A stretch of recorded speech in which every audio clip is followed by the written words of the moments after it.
একুরিয়ামের জন্য Apple snail order করা হয়েছিল, তো অ্যাপেল স্নেল গুলো আমাদের এসে পড়েছে। তো এখন চলো এগুলোকে আনবক্সিং করি আর দেখি সবগুলো ঠিক আছে কিনা, দেন সেট আপ দেবো। এই অ্যাপেল স্নেলের কিন্তু অনেকগুলো উপকারিতা আছে, ওই উপকারিতাগুলো আজকের ব্লগে তোমাদের সাথে শেয়ার করতে চাইতেছি। তো ব্লগটি অনেক অনেক অনেক অ্যামেজিং হতে চাইতেছে। তো এখন আমরা আমাদের আনবক্সিং করে ফেললাম। তো দেখি যে খুব ভালো মতো প্যাকেজিং করে কিন্তু দেওয়া হয়েছে, অনেক প্রোটেকশন ছিল। পাশাপাশি এই স্নেল গুলাতে অক্সিজেন দিয়ে পাঠানো হয়েছে, যার কারণে কিন্তু এদের কোনো সমস্যা হবে না যদি বেশ কয়েকদিনও লাগে।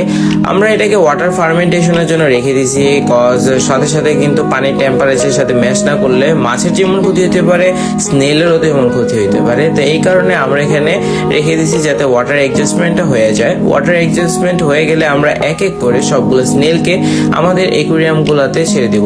সবগুলো একুরিয়ামে দিব না, যে কোনো একটা একুরিয়ামের মধ্যে আমরা প্রথমে ছাড়বো।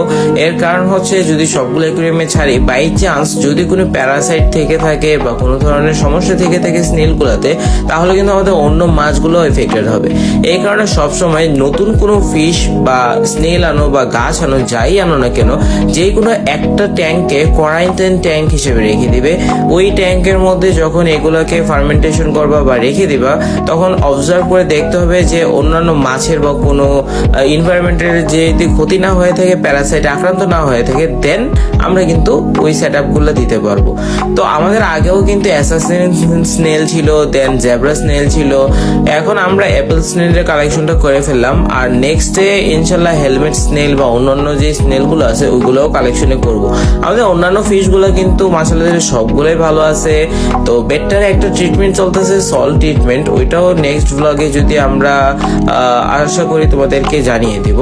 তো এখন চলো, আমাদের ওয়াটার ফার্মেন্টেশন কিন্তু বেশ কিছুক্ষণ ধরে রেখে দেওয়া হয়েছে। এখন আমরা এগুলাকে আমাদের একুরিয়ামে দিয়ে দেব এক এক করে।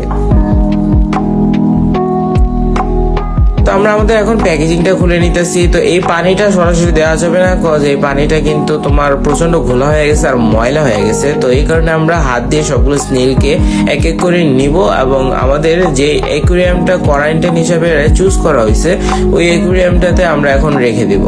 তো আমাদের জেব্রা স্নেল যে ফিশ গুলো ছিল, ওই ফিশ গুলার কিন্তু একুরিয়ামের মধ্যে আমরা আমাদের এই অ্যাপেল স্নেল গুলো সবগুলো রেখে দিতেছি। মনস্টার ফিশও কিন্তু আনা হবে।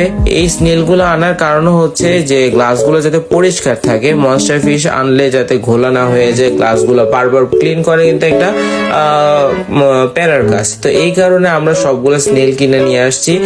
দেখতেই পাইতেছো নিচে কিন্তু প্রচুর পরিমাণে ময়লা হয়ে গেছে, কারণ আমরা গাপ্পি মাছ দিয়েছিলাম। মনস্টার ট্যাঙ্কটাতে একটু সমস্যা হয়েছে আমাদের, যেই একদম কাটায় কাটায় মাপ হওয়ার কারণে